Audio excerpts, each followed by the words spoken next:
Good evening, everyone. My name is Prakash, and I am going to be in conversation with Subash, the author of the book. We spoke about the structure, so just for the benefit of the audience, we will have a 40-minute Q&A with you on the book itself, and then approximately 15 to 20 minutes on what I'm calling as out of syllabus questions from outside of the book. Actually dive into the book. I just wanted to go behind chapter 1 or before chapter 1. You said transformation happened at INSEAD. So for the benefit of the audience who may or may not know you fully, can you kind of describe your journey as a professional before you had the aha moment at INSEAD? Yeah. After MBA, I started my career in banking and financial services. Spent around 15 years in India, just two companies in India, Sundaram Finance, the TVS Group, and then ICICI Bank. When KV Kamath, we claim disrupted the market. So we are the foot soldiers of that disruption process. 15 years into banking in India, I got an opportunity to work overseas, headed to Riyadh, Saudi Arabia. And I was heading auto finance there as a business head for the largest bank in the region. After a couple of years, then I was handling all retail assets except credit cards. So all retail, we don't call it retail loans there, we call it retail finance. So I was handling all retail portfolio. Destiny took me to INSEAD, I would say. It's a long story. I'm just trying to keep it as short. But looking back, it was definitely destiny that I was guided by friends and well-wishers and some consultants who were doing some leadership development at the bank that go back to school, don't go to one of those Indian institutes, go to a global brand, get, get the basics refreshed.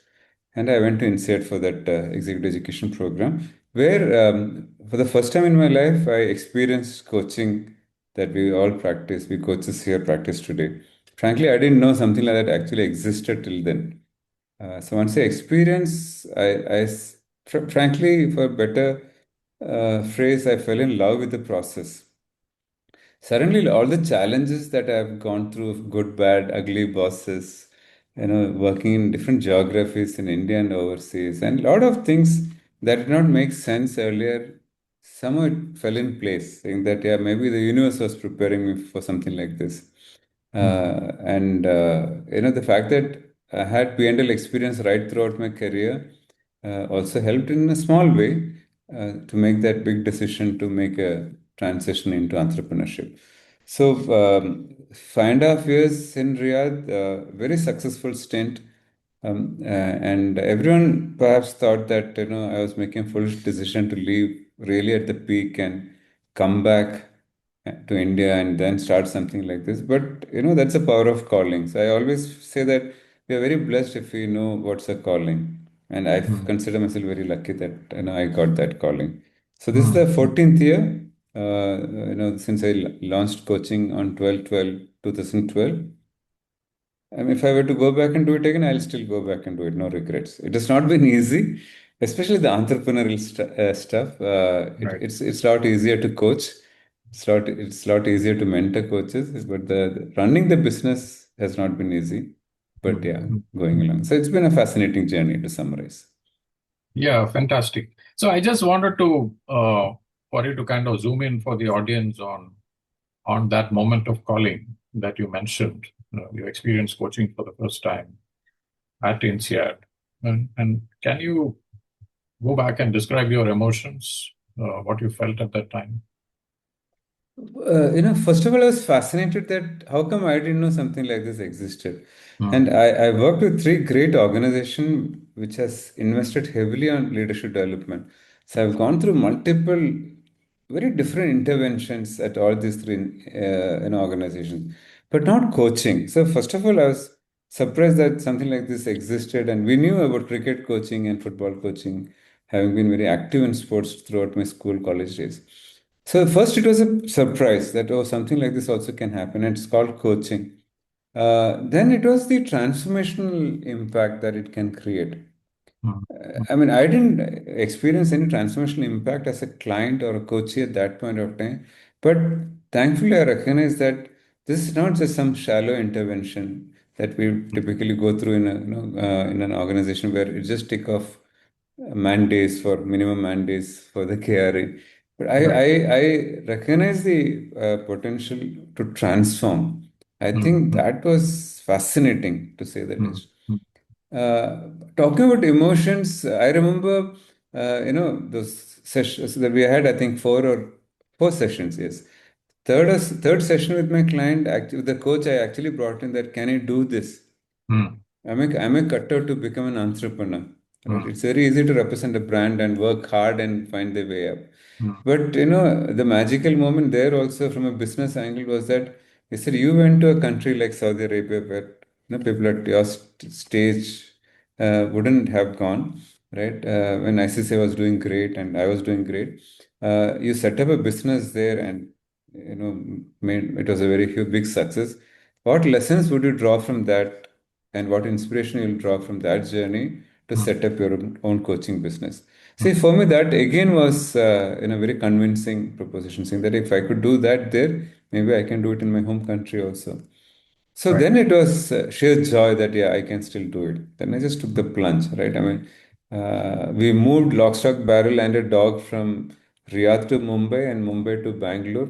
And Bangalore, I had no connect here just because my Mm, son was going to study here, mm, mm, a new city. So, talking about emotions that you asked, it was a mix of all emotions, mm, including fear of failure. Can I right. make it? Because I still had to pay my bills, right? Right. Right. Yeah. One quick question before we dive into the book. Now that you have spent almost 14 years as an entrepreneur, um, not only coaching clients, but also actually training and mentoring future coaches. Uh, how does it feel now? One, I'll be one word I have been using off late. I don't know if I mentioned this to you. I told my team is that off late, bit overwhelmed. I don't know if it Mm, is also the age catching up, mm, or after our last retreat, we just taken a lot more stuff to do. right. So that is one definite feeling or of emotion. Uh, but we have apart from the hundreds of hours that I've clocked as a coach, I'm also very grateful that we have created a community of coaches. I don't think there is any comparison elsewhere. Mm, So mm, and that is still a work in progress. So I feel very grateful that we all could come together and some of the mentors are here. So we are still building that, right? right. So Right. I mean, that I feel very grateful for that also. Yeah. Fantastic. Now let us kind of turn our attention to the book. Um, so the way in which I'm describing it is there's a lot of wisdom which has been distilled and put into nice packages for aspiring coaches to consume. I mean, this would have taken some doing. I mean, the amount of reflection that you had to go through, Yes. and Yes. then kind of separate what is important from what is not so important. Just tell us about the experience of writing the book. It was a very difficult process for sure.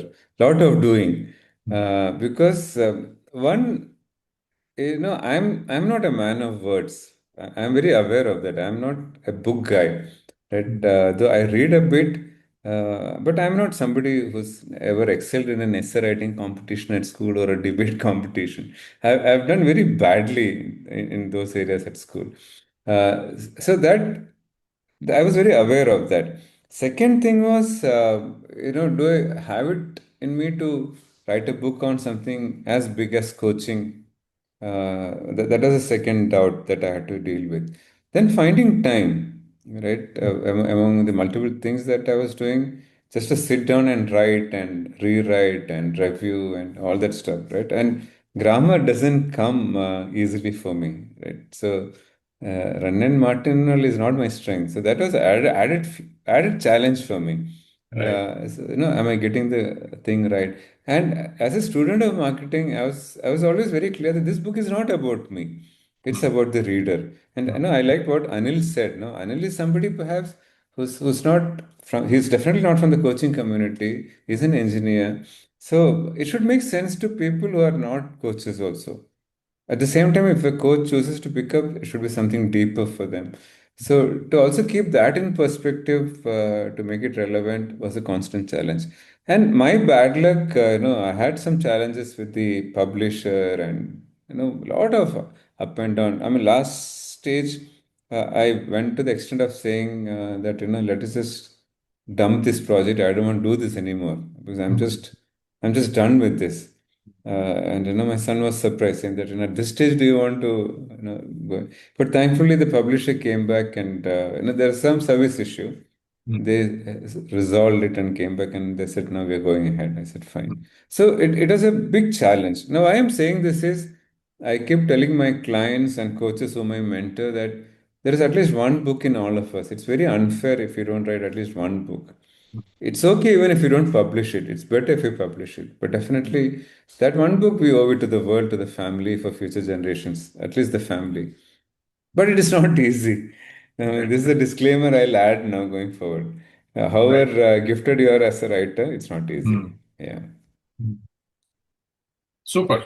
So now let us uh, understand coaching. I mean, I'm just asking this question to basically describe what is coaching and what it is not, perhaps for the benefit of people in the audience who may be new or who may be early learners before we get into something more deeper.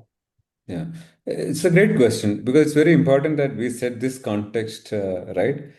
For the benefit of coaches, I've recently published an article on how coaching is different from other methodologies, and we should not be, making kitschy out of it, right? And this triggered from one of the thought leaders in the industry saying that he was propagating that little bit of mentoring is good to have or must have to serve the client, and I don't agree to that. So for me, there is a difference between coaching and other methodologies. So I'll first cover what is not coaching. So coaching is not training, it's not teaching.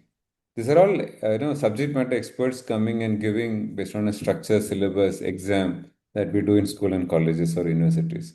It is not mentoring or it's not leading at workplace. The way we do that, in typically boss supporting the subordinate. Today, with all AI and Google and everything, there's little difference between the boss's knowledge and subordinate knowledge. But the boss still has years of experience which they can pass it on as a mentoring or guiding. So, they still come from a subject matter expert and it is passed on to the others, right? Which is mentoring and guiding. It is not consulting. And I always give the example of how a McKinsey or ad agencies like, Ogilvy, they have exposure at multiple markets. They come and tap into what they have done here can be useful in some other country. Exchange of knowledge, exchange of expertise. So they bring that expertise into their work. So that makes McKinsey's of the world very different consulting. But coaching is where you partner with the client. You partner with the coach. So one word is it's partnering, and it's partnering at a equal basis. However accomplished I am as a coach, or however accomplished my client is, professionally or personally, the conversation is very, very, very equal. There is no hierarchy there, and that's a big difference because I think culturally we are very comfortable to put a person on a guru on a pedestal Right. or a teacher, Acharya Devo Bhava, Aditi Devo Bhava. But Right. coaching is, it's about bringing that into partnering, and from that partnering, co-creating the outcome with the client, and also Mm, stepping back from helping the client. Right, the word help we don't use it. Last one it also inspires the client to take action. mm, mm, Ultimately, the outcome depends on the client's reflection, awareness, and action. So there's a lot of work that the client has to do. The right. client has all the potential. That's the assumption. Right. So in the case of any other methodology, that's not the assumption. Here we see the client as complete, which is Mm, also not easy. With the way we are wired to judge, the way we are biased, it's not easy to see the other person as complete and mm, operate mm, from that consciousness. We might right. cognitively think that other person is complete, but am I actually, walking that talk? It's not Right. easy. Right? Right. Coaches here, we all have gone through that struggle. So that's Right. what makes coaching different from all other methodologies. Mm, Yeah, mm. back to you. Fantastic. Uh, a brilliant overview in the shortest possible time. And you use the word transformational when you spoke about your experience of coaching earlier, Yes, and you use it many times in the book. yes, Uh, and you distinguish between the power of coaching as a transformational engagement versus a transactional one. correct. Can you? I think this is a very important message. Can you help us unpack this? Yeah, yeah, great question, Prakash. For me, coaching is transformational. I think I say in the book also, transactional coaching is an oxymoron. So there is nothing transactional if it is coaching. So the client might come with a transactional goal. I want to become a CEO in 5 years. Mm, It is not transactional for the client. It's a big thing for the client, but it is still something more smart parameters. 5 years, 3 years, CEO, one jump in promotion, and all the related smart parameters. But as a coach, am I still looking at the bigger potential of the client? What does career mean to the client? How does career link to rest of the elements of the client's life? Right? mm, In our the larger life, work is just one part of our life, which is mm, very important. mm, At the same time, the client is not what just they do; they are much bigger than that. And then, what is their potential? As a mm, coach, I have a responsibility to look at the potential of the client, which is beyond that, the quote unquote, with all humility, the transactional goal of becoming a CEO in 5 years. mm, So, mm, when while the initial discussion might still hover around how to become a coach, a CEO in 5 years, as a coach, I have a responsibility not to lose sight of the potential of the client. mm, And mm, that makes the journey interesting for the client. So the mm, transformational coaching is also not about reaching that point A to point B. mm, It's the journey that the client undertakes. mm, And of course, for me, the completion of transformational coaching is not moving from A to B or even the journey. What else the client discovers beyond that B to C, right? I mm. mean, I use with some clients, I call it manifest magic or just the Right. magic of who they Right. are. Right. So Right. that makes it, very different from the way the world understands coaching. Mm, mm. Yeah, I mean, you also talk about hairy, audacious goal Yes, in yes, that context. yes. Now, what does it do to the coach? I mean, in the sense, the client comes with a challenge or a goal, and we are, as a coach, trying to push them beyond that immediate stuff which is in front of us. I mean, what kind of pressure, and sometimes we call it performance pressure. Yes. What kind of performance pressure is there then on the coach, and how does the coach then learn to deal with this? Yeah. Very important part of the journey of a coach. And, I call it the inner journey of a transformational coach, right? I mean, I think that is the critical part of this process or the journey. See, as a coach moves from that unconscious incompetence to unconscious competence, the journey, the coach kind of undergoes multiple levels of shifts for sure. Mm, mm, So, mm, as a coach, I should be willing to undergo that shift. mm, I mean, many of us here have gone through that, coming from different areas of professional space, different personal background, then making this transition. Then we park aside all that knowledge that we have accumulated over the years or decades, and we become a student again to become an Right. ACC, PCC coach. So that unlearning is the first challenge. Mm. Unlearning and also having that humility to accept that, yeah, all that so-called wisdom that I've accumulated may not fit into the pure coaching that I want to go into on a future date. Mm. So unconscious incompetence to learning to coach is still a process. Learning to coach initial days of all of us have gone through is we are still learning the process of coaching, the science of coaching. Right. Then slowly it transcends into the art of coaching, which is Right. also the way I define it as doing to being. Right. Now, coming specific to your question, at different levels of that shift, I think there is some pain that we perhaps go through. Mm. It's Mm. not easy. Right. And especially, with 20, 30 years of work experience, we are not young to accept it with humility and comfort. But just the process of undergoing some of the shifts can be very painful. Mm. Mm. But Mm. if you just hang on, if you Right. just stay committed to the process, and if you trust the process, I think then a lot of things will start making sense. Of Mm. course, Mm. the initial somebody mentioned and that we shared in our social media also. Somebody said 80 hours of practice. I'm beginning to see that how the whole process is so magical. This Right. somebody has Right. said in the past also. But Right. then that iteration is an ongoing process. Now, after 14 years, has it ended? No, I think I'm, when I say I'm overwhelmed, I'm genuinely overwhelmed. Right. I don't Right. think it stops. I think that's the Right. demand of the profession. Right.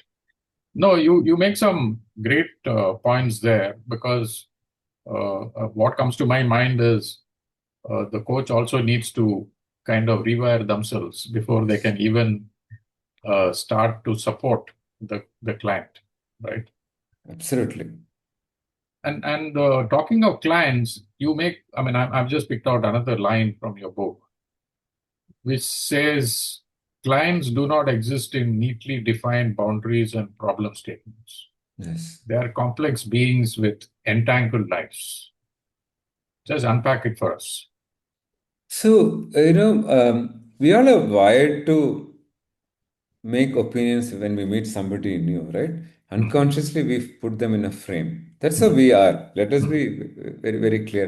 How much ever we think that we have worked on ourselves and overcome the biases and all the judgments, there are, the cognitive ones would have been disposed of, but the unconscious ones, we are still making judgments at a very subtle level, which we may not be even aware initially.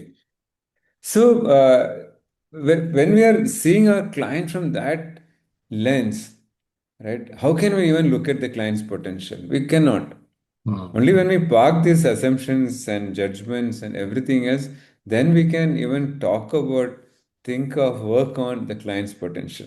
Mm. That is first point. Second point, as I said earlier, the client will always come with a symptom. Mm. The client will say that this is a problem I'm facing at work, this is a problem I'm facing in my personal life, relationship, work, career, whatever. The mind is trained to look at the symptom. Mm. The coach has a responsibility to look beyond the symptom. Right. So, if you're going to focus on what the client brings to the table, Mm. however intelligent, however smart the client is, Mm. no, we are still not doing justice. Mm. But we also have to, third point is we also have to do that potential unraveling in a way that the client should not feel that, I wanted promotion, the coach is all over. The moment we get that, I think we start losing trust with the client, or the client starts losing trust with us. So within that realm of what the client wants to achieve, partnering with the client to go beyond is Mm. something that we have to constantly focus on. And Mm. the client, just as I spoke about our experience and exposure, the clients also come with their own experience and exposure, biases, Mm. beliefs. So Mm. then, how do we dance in the moment, or how do Right. we, do the salsa? Right? Two complicated beings trying to dance together is where it starts making magic, Right. Right. and that's the effort that the coach has to take responsibility for. Mm. So untangling, we can't still see the problem of the client from the client's lens. So this whole empathy of putting in the client's shoes. Can I ever put myself in any of your shoes, right? Mm. Mm. Our journeys are very different. Right. So from there, still can I demonstrate empathy? Mm. Yeah. And this actually brings us to another repeated uh, word that you used in the book, coaching presence. The whole process of supporting the client mandates, like you said, the coach has to unlearn whatever fixing the problem mindset that they may have to coaching presence. So how does coaching presence actually manifest? For me, this for coaches chasing mastery, as we say, is can I sit with the client and before the client has articulated a question or made a point, can I sense it? Mm. And this is competency number two, that I'm intuitive enough to pick up even something that before the client has articulated it. The reason also sometimes we are not good at articulating. As I said at the beginning, I'm not somebody who's good with words. I don't think I can articulate what I want to say because of the limitations of my language. Especially if you're talking something very deep, something very personal, I may not be able to really articulate. So to that extent, can I sense that from the client's space, which is, I think Otto Sharma speaks of level three empathetic listening. I'm speaking from a position of empathy. So that is one way that the client feels this coach understands me. The Mm. coach, understands my world. That is one way of demonstrating that presence. The second thing is like just now as my dog just went on barking. Can I be present enough not to be distracted by that? I know it Mm. is happening. Mm. The family is trying to quieten him. But can I be fully present so that I can still stay with the client? Now, how the Right. client processes this is client feels cared for. Mm. Client feels that, this coach cares for me. Mm. Yeah. So, and they process it from their own space. So, to that Mm. extent, can I be fully present in a way that I don't need to talk? Mm. Right? We speak of 80-20, 80% client speaking. Can I further improve from 20%? So, the listening from that deep presence. Mm.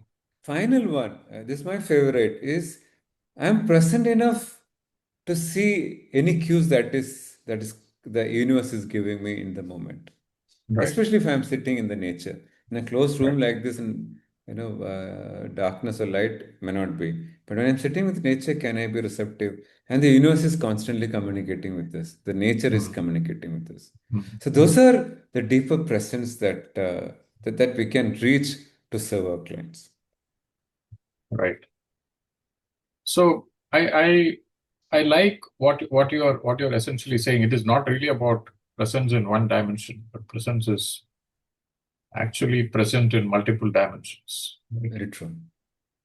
And talking of multiple dimensions, you have drawn out a triangle in the book Yes. of intelligence, emotion, and spiritual dimension.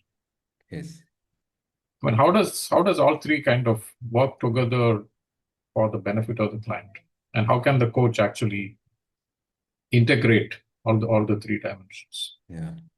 So, I think Marshall Goldsmith says that he works with successful leaders to make them more successful. I think Mm. that's the place we all should play as Mm. coaches.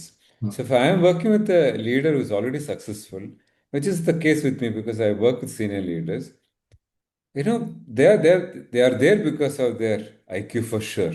Mm. They Mm. would have grown in the ranks and they've reached a certain level of position and power. So, IQ has served them. Now, I'll have to connect with that level of IQ. I always admired PK who reads 3 4 hours every day, he says, right, to Mm. track industry and other stuff, not for to make investments, to get the peek into the world of my client. Right. So to that extent, IQ is the foundation. It's a no-brainer.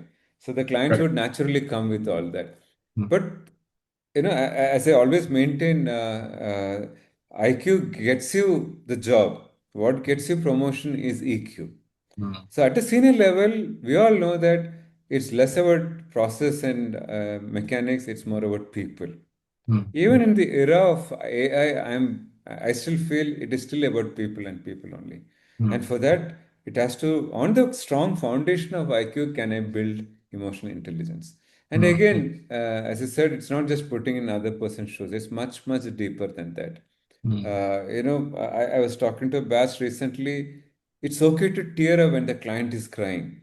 mm, So, one of the coaches in the cohort asked, then will I not lose my presence and, ability to support the client? But, I also have to be who I am really, right? I can't right. be like a rock, right?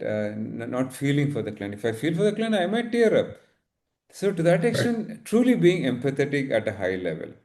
So, this is the level two, right? From a pure leadership point of view, I say that while IQ gets you job, EQ gets you promotion, what gets you fulfillment is, for a better word, I use spiritual quotient. Now, some people have problem with the spiritual part of the question. You can use any synonyms for that. Right. So Right. unless I think we connect at a spiritual level, as we are just one and the same, Mm, I think we are not leaving an enduring legacy. So mm, for mm, leaders who are here still, on the rat race, mm, IQ got you here. EQ will take you to the next level. But it is that spiritual quotient or any synonym that people will remember you even after you left that position. Others, people right. will forget to the moment we leave that position.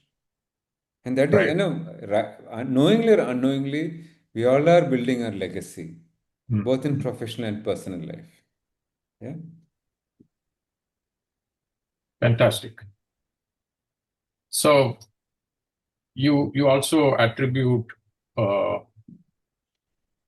to some of the teachings of Carl Rogers, also one of my favorite Yes. authors, and you talk about unconditional positive regard.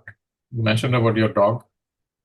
I know you're a pet owner, so I just wanted to curious to ask this question. Is unconditional positive regard, is it similar to how the pet behaves with its master, or is it something completely different? I feel it's a fabulous comparison. Here I am biased as a pet parent, yeah, Right. and a dog lover, I would say, since childhood.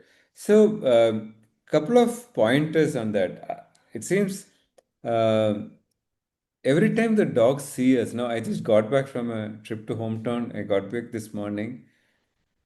He's all over the place after a gap of 4 days, just 4 days. That Mm, same thing happens even when I step out for a post-dinner walk and come back. So it mm, seems mm, every time they see us, they look at us as though they are seeing us for the first time. mm, For me, that's mm, a fabulous metaphor. Can I mm, look mm, at my client with that love, right? mm, Which transcends unconditional positive regard to something that spiritual love that I speak of. mm, Right? That is number one. Number two, it seems, I don't know scientifically, but it seems the dogs care for us more than they care for themselves. mm, mm, mm, They mm, love mm, us more than they love for themselves. mm, mm. That is for me that unconditional love, which I think only a spiritual teacher can demonstrate or an avatar can demonstrate. No human being can demonstrate. But Right. an animal like dog actually demonstrates day in and day out. For me, Right. it's a very inspiring relationship for me with my dogs. Right. The third one, just to back with an example, there's the WhatsApp is flooded with one story from Venezuela where the dog was lying guard to a baby for 3 days, Mm, and both of them have been rescued. Right? mm, There are mm, different versions. So I mean, it's a living example of that. I just got back from Kerala hometown. I heard multiple stories where dogs have helped people from snake bites, mm, mm, just mm. protected from snakes, right, Right. in the town. So, Mm, yeah, I mean, it's not so much about protecting. We're not wearing the protective gear, but can you look at with that love for the client mm, at the same time, they're not controlling us. mm, mm, Yeah, for mm, me, it's a beautiful metaphor. mm. Yes. Yeah, I mean, fantastic. I want to actually ask another question. So you mentioned about uh, how the pet behaves with the master and how your relationship has been since childhood. And when you look at the coach's relationship with the client, you mention in the book, coaching demands care, but it stops short of control or Yes. caring without clinging. Again, I mean, very curious as to how does it play out in client conversations. How does the coach demonstrate this kind of a behavior? Yeah. Yeah, great point. So I use this, what may sound contradictory for others who are not familiar with this, is that detached attachment. Mm, For mm, me, can mm, I be attached to my child or my dog or my family or my client mm, without, transcending that to some level of control? mm, Because, for example, I mentioned earlier that it's the reflection and action that would define the success of a coaching engagement. And we all are earning our bread and butter from coaching. So I want a successful engagement so that I get mm, referral, I get repeat business. That is the need. But if the client is not taking action, mm, for whatever reason to which they have identified and they have committed to, can I hold the client with that regard that it's okay what are you learning about yourself by not taking mm, these actions? mm, So it is that I'm attached to the process, I'm attached to the client's journey, I'm mm, attached to the outcome also. That's mm. why we use ROI of enchantment as our punchline, right? Which is even trademarked. So ROI is important, but it also Mm, has to transcend to some level of enchantment. But mm, even mm, within this process, can I still hold the client responsible? mm, Can I always operate from a thing that I'm not getting over attached to the client's outcome and mm, mm. getting, chasing the client to achieve stuff. I'm okay Right, even if the client fails, for example, right, occasionally. right, right. And so that detached attachment is what I recommend, and I mentioned the book also. And I Mm, also challenge, when we train coaches that as parents, can we start it with our kids? mm, mm, Like, I am attached to the dog. I am very familiar. I'm very aware that I am attached to my dog. mm. But, it has to still remain with a fine balance between detached attachment. Otherwise, I will be a Right, bad pet parent also. right, right. Great. Now I have a question from a client perspective. Again, going back to your book, you have a Ramdas quote there, which kind of attracted my attention. The quote says, "I can do nothing for you but work on myself. You can do nothing for me but work on yourself." Yes. Now, this from a client perspective begs the question.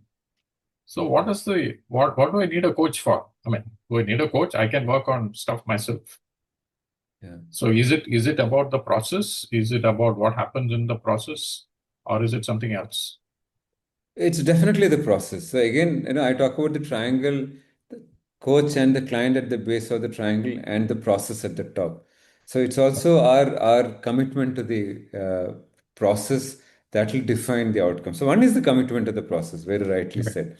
right. Second is also, the as I use this phrase, the monkey is on the client's back. The client Mm-hmm. has to do the heavy lifting. So to Mm-hmm. that extent, is the client committing to the action? Mm-hmm.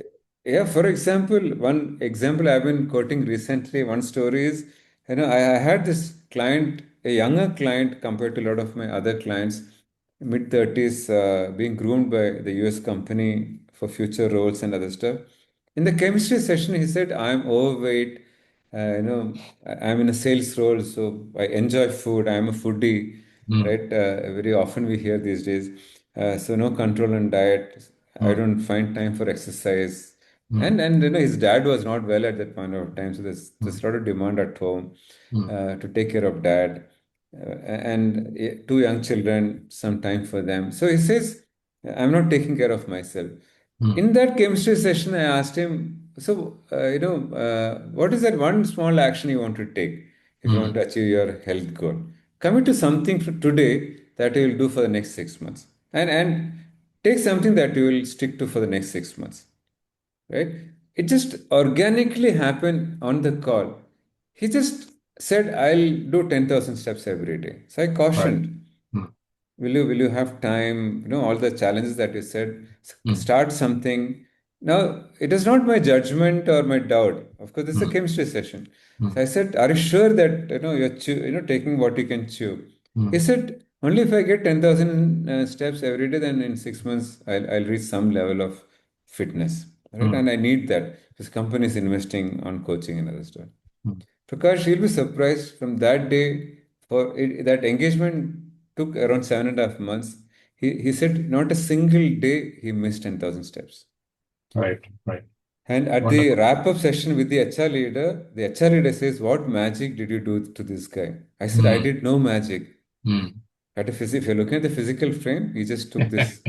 So that action Right. oriented. Now, this is, I'm going back to the quote that you mentioned.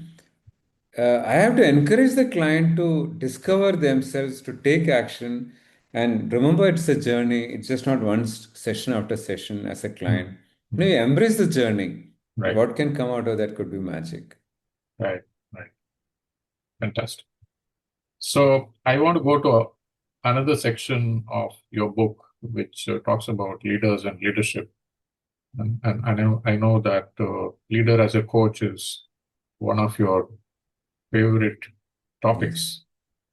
Now, what is the difference between a leader and leader as a coach? Yeah.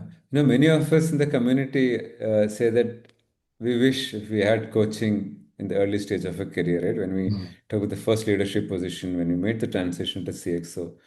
So, one, that IQ to EQ definitely happens. mm, Because if I am plugging in coaching skills into my leadership, mm, and I'm a personal example, I grew early stage because of my sales targets. mm, But, I was lucky that I was exposed to some level of spirituality from a young age. So mm, there is some level of, I think, empathy at that point of time also. So I could very easily plug in some of that. And it helps. So plugging in IQ to EQ, combining both becomes a little easier. So we're right. not taking focus from the ROI or the business goals, but we are focusing on helping others to grow. The Mm, famous quote that we use in our Leader as Coach program, which you are mm, mm, familiar. So it's about helping others to learn, grow, and become more. Right? right. And incidentally, we quote an American president for that. Mm, So that the moment you plug in coaching skills, I'm not saying that you move from being a sales guy, alpha male to a coach. No. mm, Now, can you balance it at a higher level so that you're not pulled on being an alpha male? At the right. same time, you're not too accommodative as a coach, but you operate at a higher level of consciousness where you mix these two. And for me, that is Right. spiritual quotient. So, Mm, leader as a mm, coach brings that. And mm, another big difference is also even when I'm chasing my KRA as a leader, my business goals, my bonus and increment, do I have the awareness to remind me that it's not about me, it's mm, about them, mm, it's about the larger organization. mm, mm, And then the moment we shift that focus, these things come naturally. mm, mm, mm, Actually, it comes better mm, than being selfish and focused on I, me, mine. mm. So, leader as a coach operate at a higher consciousness, if I can use that phrase, Right. Right. and very Brilliant. transformational. Yes. Brilliant. So, I mean, this kind of reminds me. Last week, I was at a social function, uh, uh, 60th birthday of one of my close friends, and one of my classmates was talking about the Azim Premji family, and she was saying that there are two qualities which stand out, but they also commit a lot of money for the foundation. Yes. One is humility, and second is curiosity. And I thought that was a brilliant description of at least two qualities that a coach and a leader should possess. Absolutely. Anything more that you want to add?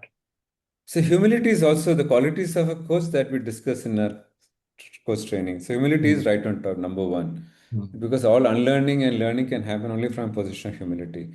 childlike curiosity, not being mm, childish, but childlike curiosity. Just reiterating the 2 points that you said. mm, Number three is the learning orientation. mm. Because as a coach, if I am not demonstrating my learning orientation, I don't think my client would appreciate their that they also have to get into a learning journey, right? Right. Because coaching is change management, whether we like it or not. So, open to that learning and change management is absolutely critical. Then it is that action orientation, something Mm, that I am personally very focused on that because how much ever we talk, unless we back it with action, I don't think we can really shift in our at various levels. Uh, then, as a coach, those are for leaders as coaches. Additionally, as a coach, it's also that competency number two of ICF, embodying the coaching mindset. Can I mm. be more like a coach outside the coaching in conversation, coaching engagement, or relationship? Even Right. when I sit with an Uber driver to ordering food at a restaurant or sitting with my family, even with Right. my dog, right? Would the Right. dog acknowledge that I am a coach, Mm, or mm, mm. would it acknowledge me as a controlling parent, pet parent, right? Right. So it's also demonstrating that in all conversations and relationships, which is Mm, not easy, mm, mm, right? mm, Yeah, mm. which is not easy. Brilliant. So on that note, with your permission, Subhash, uh, can we end the questions from the book? And Sure, I got a slight surprise package for you, if you will sure. allow me. Okay, so I'm going to share my screen, not only for your benefit, but also for the audience. Are you able to see it? Yes. Okay, so this is really uh, my contribution to quiz you on how does coaching create impact, right? So, so I'm going to share some quotes, some stories, and these are organized into three sections. One is impacting the individual. Second section is impacting the organization, and the third is impacting the society, right? Okay. And I would request you to be brief in your response. Sure, 60 seconds, 90 seconds would be ideal. sure. Okay. So here we go. Uh, uh, on the first section, impacting individuals. So this is a football season. So I thought Mhm. we'll begin there uh, with Sir Alex Ferguson. And for people who are football fans, he's a coach who actually transformed Manchester United. Yes. So there is a story which is basically what he describes as the listening skills of a coach. 1992, Manchester United got really drubbed by Leeds United, and it is very unusual in a post-match situation for the coach to be kind of sitting in the bath with the players. And apparently, Sir Alex was doing that, and he was listening to his players. What are his players' reactions after the loss? And there was a lot of positive words spoken about Eric Cantona. I just want to make sure I'm spelling it right. Eric Cantona, who was the lead striker. Okay, Mm. so Sir Alex got curious, and apparently he approached Michael Platini. This is all happening in '92, right? Mm. And asked Michael Platini's opinion. Eric was French, apparently, Mm. and then he took all the words of wisdom and then signed up Eric Cantona for Manchester United. And the statistics reveal a story. Apparently, in 6 games before Eric was signed up, Manchester United scored only 4 goals. And in the 6 games after, they scored 14 goals. Okay. So I thought this was a great example of how the coach uses listening to kind of make a difference. Your comments. Absolutely. That's also a sign of humility, curiosity. What else is possible? I mean, this is a phrase I always use, borrowing from my healing. What else is possible? And taking help. right? Even if you are feeling stuck, talking to a fellow coach and just bouncing it off, yeah, opportunities can just unravel magically. Yes. Right. Great. Okay. So Paul Brunton, you're very familiar. You're also very Yes. familiar with Ramana Maharshi and the ashram. So this is actually from the book Paul Brunton's Journey, and attributed to Ramana Maharshi. Men of great intellect who gather information about many things. Ask them if they have solved the mystery of man, they will hang their head in shame. What is the use of knowing about everything else if you do not know who you are? What else is there so worth? Your take. So, who am I is something that fascinates me. One of the greatest lessons of Sri Ramana. The other thing is, his quote, "There are no others," resonates a lot in the context of leadership and coaching.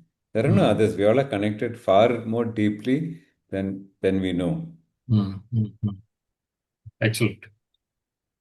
Okay, I want to test your Italiano. Uh, tra il dire, okay, I can't pronounce it properly, but anyway, tra il dire el fera se di mezzo il mare. So this translates, I'm told, there is the sea between your words and action. Beautiful. Words has no relevance. Only actions count. That's my response. Right. Then I go to a few of my favorite characters, the big panda and the tiny dragon, in the context of the sea between your words and action. You see the way the water travels around the rock, tiny dragon. The obstacle is there, but the water is flowing around it, taking the gentlest path to its destination. We can be the same. Beautiful. Now we are always distracted by that rock that is blocking us, not the alternative options. And that a coach can support to find it. Right. Fantastic. And this is the famous story of Adi Shankara. So my question to you is it a myth, reality, or a metaphor for life? Oh, very deep. Frankly, I don't know. Yeah, too deep. Right. Okay. We'll go to the next one. Okay. So this is uh, from the book Leave It to Smith with a P from P.G. Woodhouse. And I picked up this paragraph. The story is about stolen necklace, Lord Emsworth, Blanting's castle, for people who are familiar with P.G. Woodhouse Okay. characters. And there is always a Lady Love. Okay. Now, there is this nice quote. It is the opinion of most thoughtful students of life that happiness in this world depends chiefly on the ability to take things as they come. Yeah, just be open to possibilities. Right? Right. Fabulous character, Smith. Yes. Right. Okay. Okay. So we go to impacting organizations. I'm also looking at the clock and allow time for questions. Now, I don't know whether people have seen Toy Story 5, but this is a conversation between Steve Jobs and Bob Iger. So I'll quickly narrate the story. So Bob had become the CEO of Disney, uh, and prior to his becoming the CEO, there was a very troubled relationship between Pixar, which was owned by Steve Apple. Jobs, uh, and Disney. So one of the first things that Bob Iger actually did was to reach out to Steve to mend the relationship. And in the process, it was decided that Disney would acquire Pixar. So today, Pixar is owned by Disney. And if you see the new set of movies, it is Pixar and Disney Animation, which is what will come in the front. Now, acquisition and all is finalized. Each of the companies have got their board approvals, and we are only 30 minutes away from the big press conference. And then Steve Jobs apparently requests Bob to come for a walk in the garden. Mhm. Um, And Steve tells Bob, "You are the only third person to know about my health. My doctor has advised me and my wife that I have this pancreatic cancer and I am unlikely to live very long, maybe give or take 2 or 3 years." And he tells Bob, "You can decide to walk off, and I'm okay with it." Okay. But ultimately, the deal went through. Bob decided in the spur of the moment that he is not going to back off. Okay. So I thought this is a great Steve Jobs story of the many stories that we have been told about leadership and trust. And authenticity and vulnerability, right? Right. Sharing the third person to know about his health. Right. Right. Yeah. Excellent. And also doing what is best, perhaps for both Disney and Pixar, apart from Apple, for Steve. Right. Excellent. So, okay, the next one. This is an IBM story. This is actually from the book The IBM Way, and this is written by Buck Rogers. This book is actually pretty old, 40-year-old story, 40-year-old book, and the story is even older. So, as you know, IBM was set up by the Watsons, the senior and the junior. The junior was in command when Buck was apparently a head of one division. Buck later went on to become the head of marketing. So the story is revolving around the values of IBM and how the leaders actually live those values. So on that particular day, Buck was actually on the way to meet a client in New Jersey. And he is contacted by his office to say that Watson Jr. has called for a meeting at 3 p.m. So he's on the way to the client. And the headquarters is in Armonk. Armonk is about 2.5 hours north of New Jersey, in upstate New York. So he tells his office that I'm going to meet the client. Only after I finish the client's meeting, I will join the meeting. So while Watson Jr. starts the meeting at 3, he actually waits till 6:30 when Buck arrives. And then he retorts, saying that if I say 3 p.m., I expect everybody to be here at 3 p.m. Okay. Then apparently Buck says, how many times have you told me that the client comes first? And then narrates the story, why he had to go to the client and why the problem had to be solved on that particular day, etc. So the response from Watson Jr. is apparently interesting. He says, "Hey, Buck, you got your priorities right." Yes. Same thing with the client in the context of coaching. We have to place the client ahead of ourselves. But here, just not serving the client or not just being client centric, but partnering to their potential. Right. Okay. So I will go to another one. I think we all know Bill Campbell, Yeah. the coach from the sports sense to a human coach, right?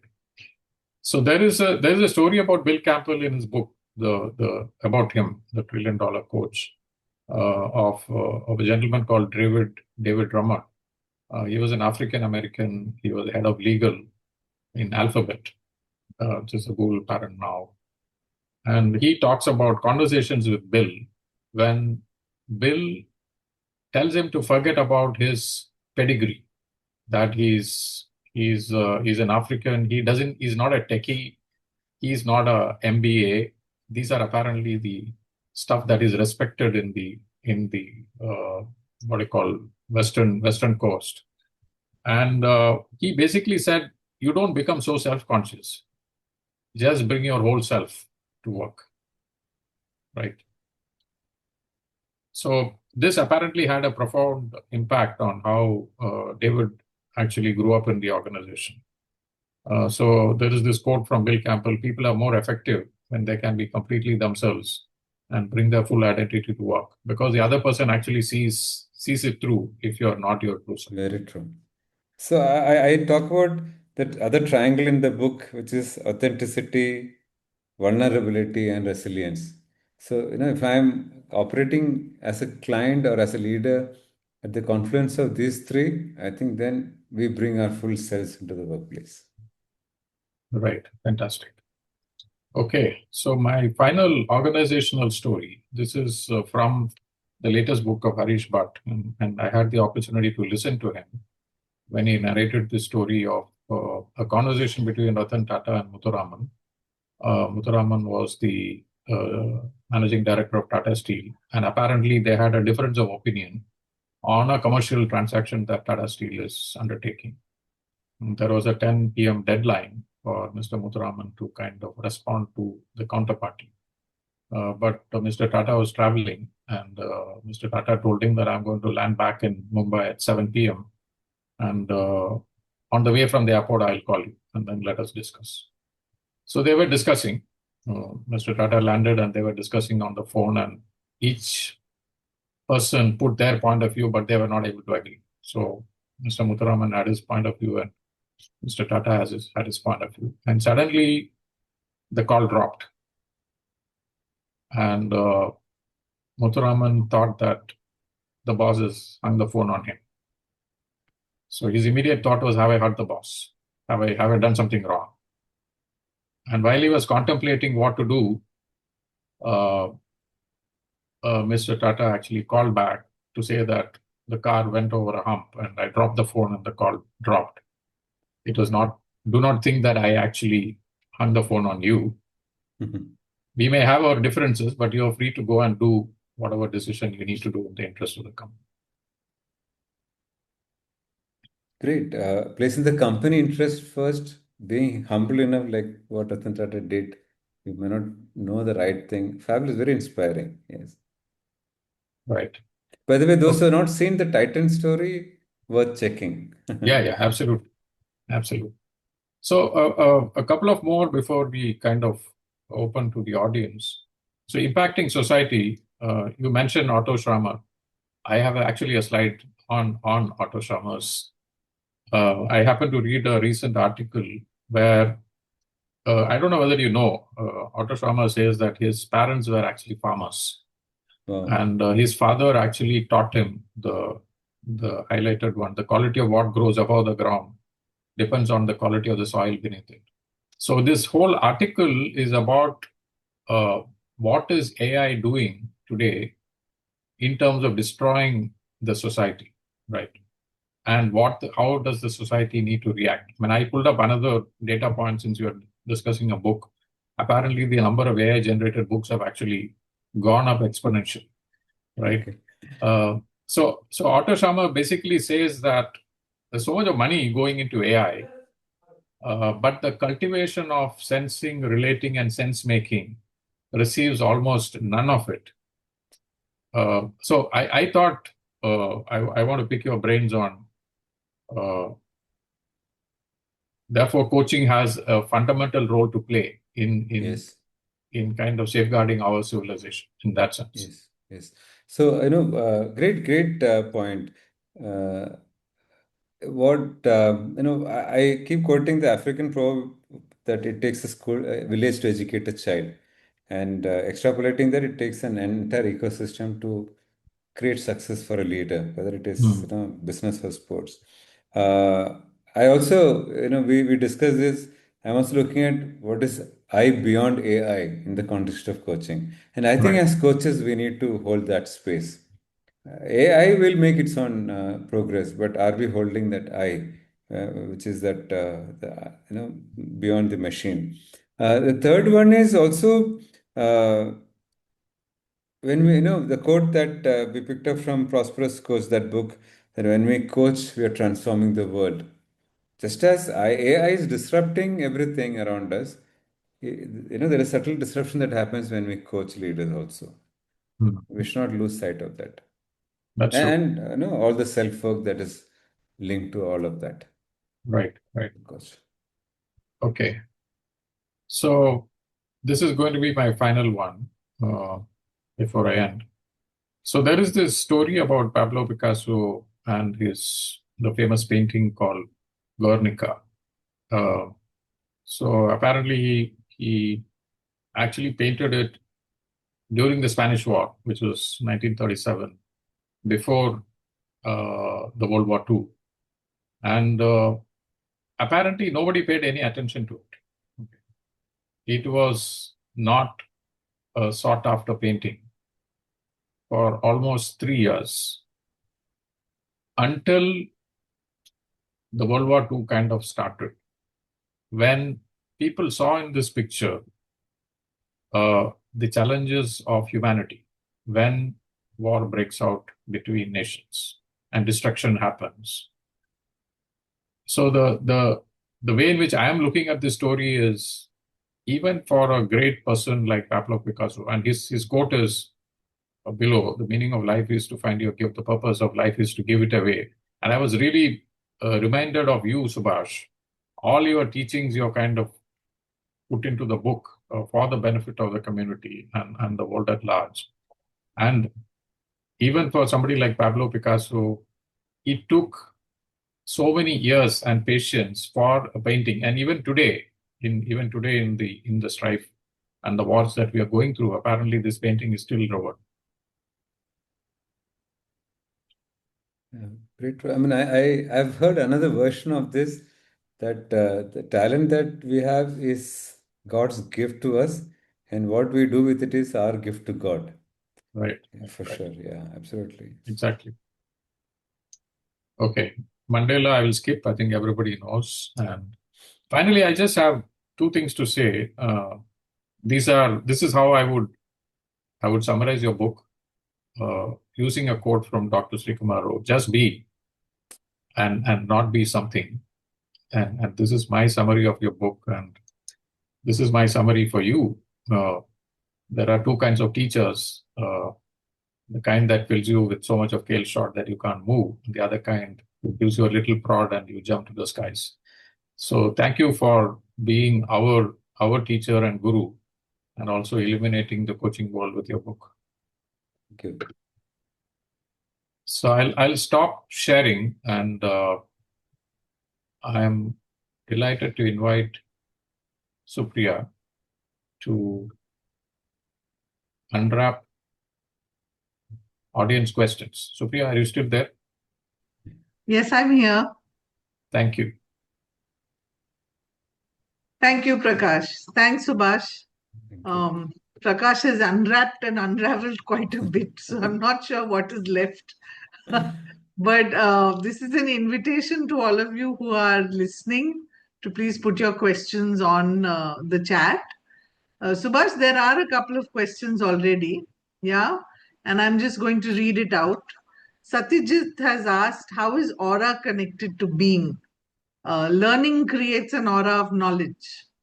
However, now attracting clients with the same aura is not working. Right? So that's his perspective. He wants your comments on it. So I think when we move from the doing to being, the aura does in a way come into prominence, right? Then we're not at operating at a physical level. It is, in another sense, that I resonate a lot is it's also moving from in that Annamaya Kosha somewhere to the next level or the third level, right? If not Anandamaya Kosha, which is the highest. So the moment we are making that shift, the aura starts working, number one. Number two, since you're speaking of aura, some of our friends here know that I'm also certified healer. Aura is real for me. Just to digress a bit, in one of my certification journey, I asked my mentor, I can't see any aura because I'm not that visual person. I'm more a feeling person as a healer. So I was, guided to stand some 10 feet away and look at the person, focus. Just that simple exercise, I could start seeing the aura. Then aura as the color. Why I'm bringing this element, Satyajit, is when we plug in that unconditional love that we speaks of, then I think the aura starts working. And I think there is a specific color that is attributed to that unconditional love, which a lot of great leaders, teachers, and gurus do demonstrate. And there's a Russian photographic camera that can capture the aura. So, what we can do then with this knowledge is, can we vibrate at that frequency where we are actually radiating that love for the client? Not easy initially, but once it starts making progress, it will come. We know there's somebody in our community who's a coach. He said, I started attracting more clients. This is said in 2017 when I started, doing less marketing and more meditating. Somebody said that, quote unquote. So it aura works. And it works for not only as a coach, coaching skills, but also in the business of coaching, for sure. So I'm going to ask a question which is not from the audience, but it is in continuation of what Satyajit asked, because you've talked about expanding the sacred space. And you've talked about our biases, and we need to suspend our biases, right? And show curiosity. So very often as a coach, we have certain insights, Yes. certain instinct that leads to an insight. How do we learn to separate insight from bias? So this, the answer for this question, I again bring from my healing thing, right? Healing is a lot more intuitive. ICF or coaching is there's a lot more process support that we have, but healing is less process and more intuitive. So I asked, how do we know, that what is coming in the moment, is it truly intuitive or is it coming from my ego space? So the answer I got was, I'm quoting my mentor there here is, she said, in that fraction of a second, ask yourself, is it coming from my ego mind or is it coming from that selfless space, selfless love? That's a word she used. And it doesn't need a lot of time. In that moment, if you have the awareness to evaluate that, if you're clear that it is selfless love, even without a fraction, iota of doubt, then it is intuition. There is a high probability that the client will accept it. Right? And the more we are able to tap into this intuition, build this, but it can only operate from that space of unconditional love, which is not easy to develop. I mean, keeping aside our biases, beliefs, and all that we have learned along the way, from a child to till date. But that's a muscle that we can build, and we don't do enough. And I don't think even ICF talks about intuition in competency number two, but we don't do enough, even at an MCC level, to tap into that intuition. So that moment of awareness to distinguish between, is it coming from my ego or my monkey mind or from the selfless love? If it is selfless love, it is intuition, it will work. Then it is about trusting that and, depending on that. Yeah. Great. So moving on to the next question, Devi has asked, what is the one most important message that you have conveyed in this book? There are many. I don't know. It's very difficult to answer that, Devi. For me, IQ to EQ to SQ is definitely something that is very close to my heart, for sure. Yeah, if I have to. Or unconditional spiritual love. Because these are things I'm still working on. So I know that I'm still work in progress. So I like these things. Yeah. Thank you. Thank you. So this next question is very interesting. Vikas has asked, just like many true gurus who are silent and keep to themselves, not everyone chooses to share what they know with the world. What made you share your knowledge instead of staying with yourself? Couple of reasons, Vikas. Thank you for that. One is there have been a lot of friends from our own community who have asked why all books on coaching are from the West. How come there are no books from India or this part of the world, right? From Asia. And we have so much wealth of knowledge. So that is one inspiration. Yeah. Number two, part of the blame also goes to my son who pushed me to do something to publish the book and as part of a 12-year celebrations. So Anirudh also, is guilty of the crime. But the most important thing, right, because is one of the titles that I thought for this book when I started writing is, if I can, you can. Okay, this sounds like those motivational books and all that, right? So That The truly Shiv Khera's book, right? something similar, right? Yeah. Is it the same title? Okay. So my point is, if I can write a book, if there is a book in me and I can publish it, you can publish you because knowing you, you can publish 10 books. That is the potential that you hold. So I have been telling this to a lot of our friends, clients. Many of them ask me, you have been giving us Gyan to publish a book. Where is your book? Sundar from our group, Supriya from an earlier batch, every time we meet, he'll ask me, where is your book? Because he's finished his thesis, PhD, and now he's doing postdoctoral. I am still threatening a book. So all these multiple factors brought together to put out something for the world. Yeah. And thank you for that. And Supriya, I mean, if you're okay, you must share what discussion we had at our, when we caught up in Bangalore about that pseudo for a lighter thing. Otherwise, it's getting very serious discussion. Yeah. So I told Subash that I was catching a flight and I was reading his book, but it has this very deep title, right? From doing to being. So I was very worried that I would be considered some, pseudo arty-farty person while walking. So I was hiding the book, and then the book makes you think. So you read a bit and then you think, and so you look even more intellectual while you're doing that. So I was telling Subhash that he's contributed to my image on the aircraft. So Subhash, there isn't a question in the chat, but I do want to ask you. You have talked about, you mentioned in the Gita that we have a right to our actions, not the fruit of these actions, right? And you also talked about there are times when you will coach somebody and they will feel a shift. They will not know that the shift came because of you, and they will pass. Now, if somebody's in the business of coaching, this is not very comforting, right? Because at the end of the day, I want my clients to recognize that I helped the shift and I want the fruits of the action. So, how do you address that? So one, that I am doing everything that I need to prepare for the engagement, for the individual conversation. Now this whole ritual that we speak of in preparation for that session is number one. Number two, constantly reminding that I have only so much in my control. Beyond that, it is just client's karma, right? And I don't want anyone to get me wrong on this, because I'm very aware that I'll do my best within my capabilities, and rest is client's karma, and I should be very fine with that. That is number two. Number three, uh, you know, transformation is not easy, right? The American author says transformation is not easy. Ask the butterfly. I'm also aware that the client wants to become a CEO, but it's not easy for the client. It is not easy for the client to even commit that 10,000 steps every day for 7.5 months.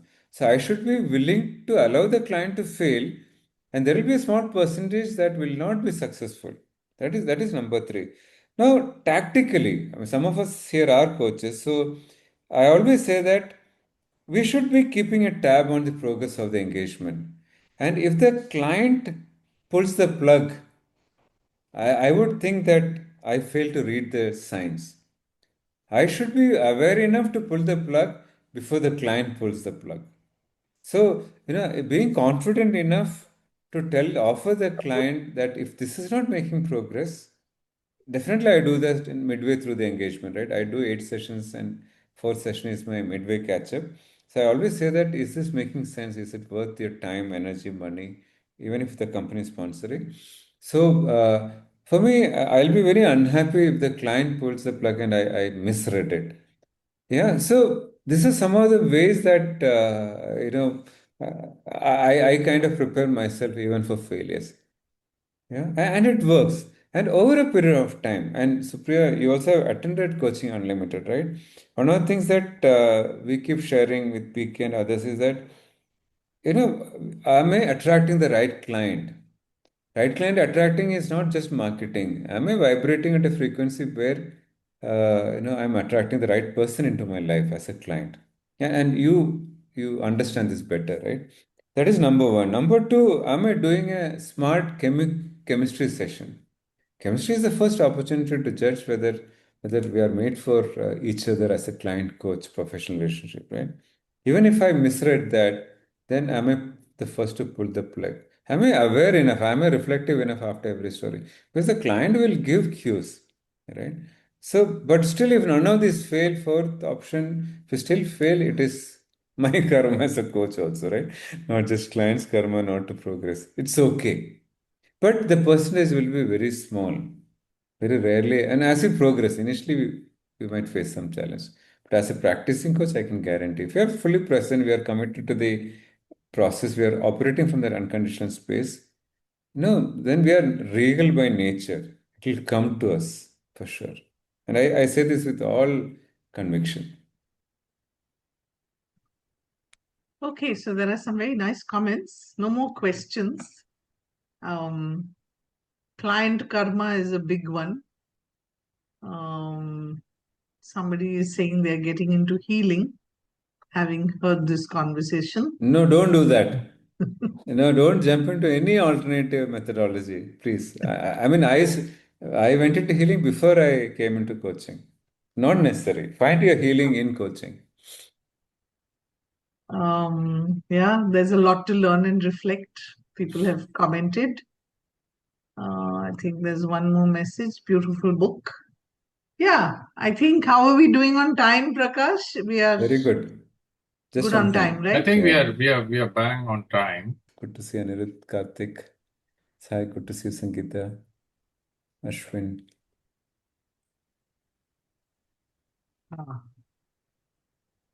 It reads right. Thank you. Thank you everyone for joining. So those who have not picked up the book, go and buy now.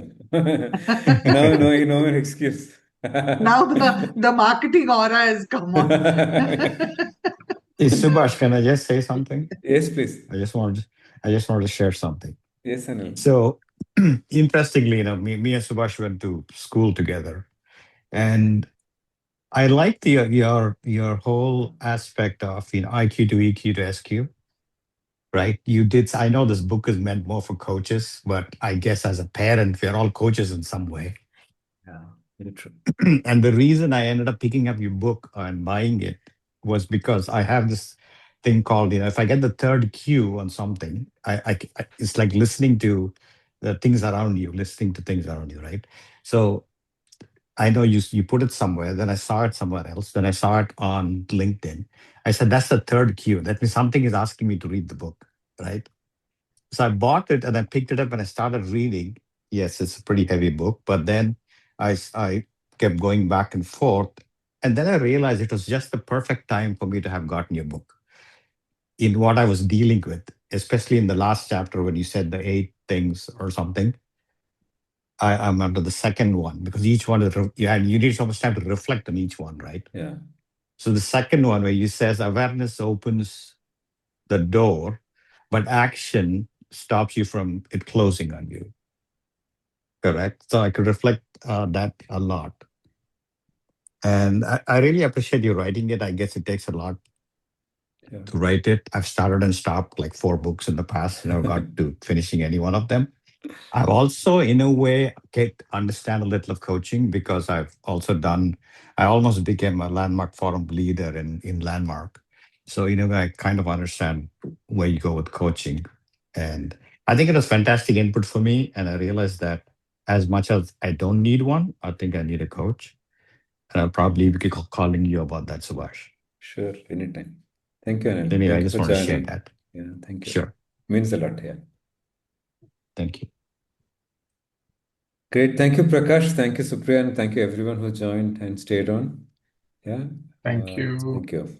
Thank Thank you. you, and Thank good you, night, everyone. everybody. Thank you very Good much. night, Good everyone. night. Thank you. Thank you. Thank Bye you, bye. Bye. Subash. Great book and great conversation as well. Thank you, Bye. Suma. Thank you very much. Thank you. Yeah. Bye. We are Bye-bye. eagerly waiting to see the book, Subash. Sure, Please yeah. read. Yes. I'm coming. Sure. Thank you. Thank Good you. night, everyone. Bye bye. Good night. Good night.